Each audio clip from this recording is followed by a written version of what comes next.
Hello, dear radio amateurs. Once again, this is Çağlar Akungor, Victor Alpha 2, Alpha Kilo Golf, Tango Alpha 1, Uniform Hotel. Back to where we had left, the DTMF microphone issue. So, that's how we open it. As you see, there's a keypad, the DTMF circuit board. So, it's not connected anymore, as you can see. And inside here, actually, there was a 9-volt battery. Okay, electret microphone and switch are still there, as you see. And on the top part, there was a 9-volt battery which was corroded. So I had to, clean everything and, of course, discard the battery. I don't like to leave batteries in unused circuits like this for a long time. There's another solution for that, which I applied. I'm going to talk about it. But let's first see the circuit board. This was the optional microphone by Heathkit, so you had to buy and build it. And the green writings there are mine. I had kind of reverse engineered it, also using the schematic. And I tried to understand what was doing what. Was there anything, gone bad? And was it producing any tone, etc. So I applied power to it, and the keypad is actually connected to those holes on the circuit board. So I gave it power, and then I short circuited those contact points, rows and columns, in the keypad. They correspond to rows and columns, and I tried to understand which tones it was giving by this way. Actually, when I did that, I saw that it was working fine. But with the keypad itself, it was giving a mixture of tones. So I finally understand that the last two rows, the bottom two rows were there. The flexible inside was totally broken. It was dead. So it was actually remained on the on position. The contacts were closed forever. So 7, 8, 9, star, zero, and pound were continuously pressed, which was giving a weird tone. I looked a lot, in the market online to find a keypad like this one, but I couldn't find anything. I think it was a special, pro maybe produced type for Heathkit. What you have today in the market are bigger than this in terms of size. I even thought of, opening it, maybe rebuilding the contacts. Sometimes you can do that with a graphite, pencil, etc. But it was impossible. It was broken in pieces, so I didn't touch it. Now, by the way, you'll see who is using DTMF those days. Maybe aside the repeater administrators, nobody has, phone patches and things like that connected to repeaters, and you don't call people from there. So it was nonsense. But I still wanted to, restore everything to original condition.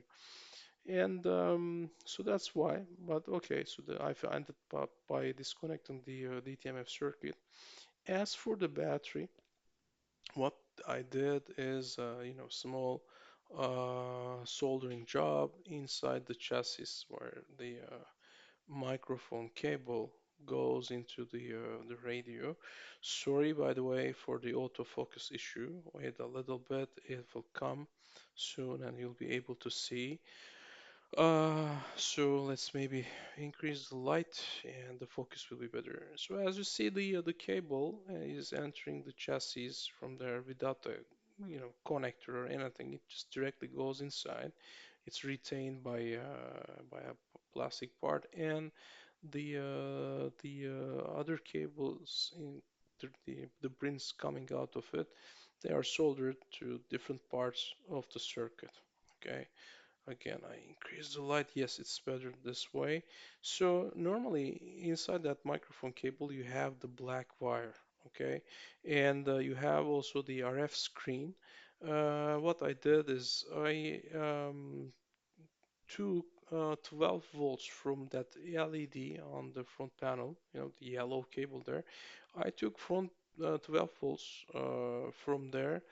I used the black cable in the original microphone cable as for sending that DC 12 volt power to the electrode microphone, and I used the RF screen of the cable as ground. So I just switched maybe the soldering positions, which means I sent 12 volts to the electrode microphone up, and there also I did some soldering jobs, which allowed me to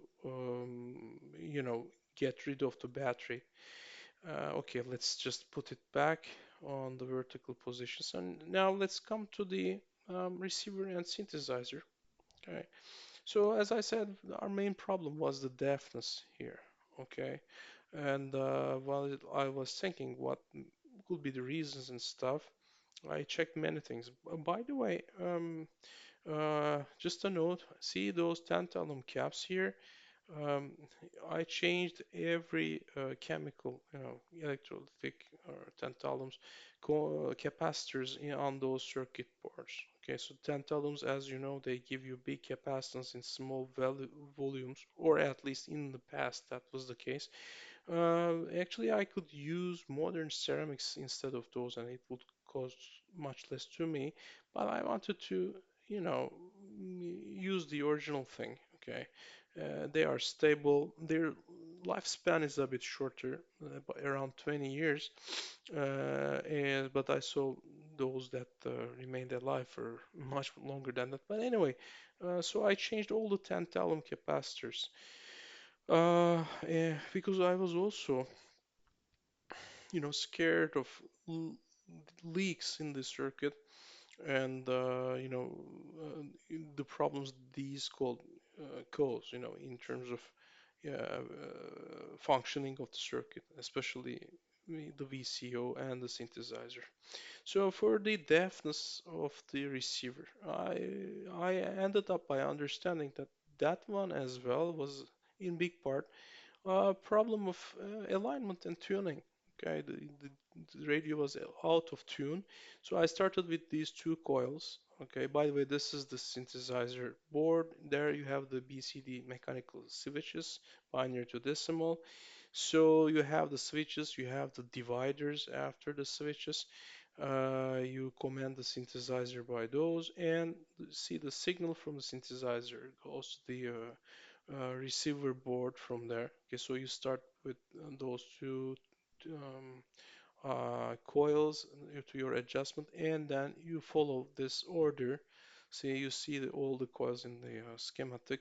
You follow that order to finish your alignment. So while doing that, I did something really nasty. I broke the ferrite core of that coil there. Thanks God, years ago, I had purchased some um, coil material from Izmir, Turkey, in electronic stores, just to have them in stock, and one of them fit this one very well, and probably the material was also appropriate for the frequency because it worked perfectly. So I was lucky; I didn't have to rebuild something there, and so I had to take it out, resolder, etc., etc.